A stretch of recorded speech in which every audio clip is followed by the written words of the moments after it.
All right, today I'm going to be doing a review of the iSANMATE glow-in-the-dark 3D printing filament. This is just a PLA filament, but it has some glow-in-the-dark properties. It's not incredibly glow-in-the-dark, but prints like regular PLA.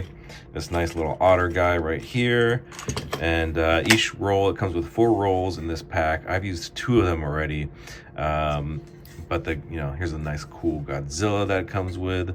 The glow-in-the-dark effect isn't super strong. You got to make sure that it's exposed to pretty strong light, some daylight for a bit, and then, in pretty darkness, and then you see the glow.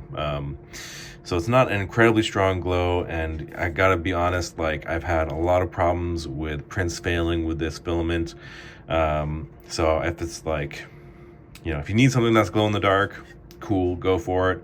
But if this is not like kind of an everyday daily driver kind of filament, like, I would just go for regular PLA, not glow in the dark stuff if you just kind of do everyday prints, because like I said, had a ton of failures with this stuff, so a lot of it went to waste. But I did get this pretty nice, decent sized print here of this Godzilla.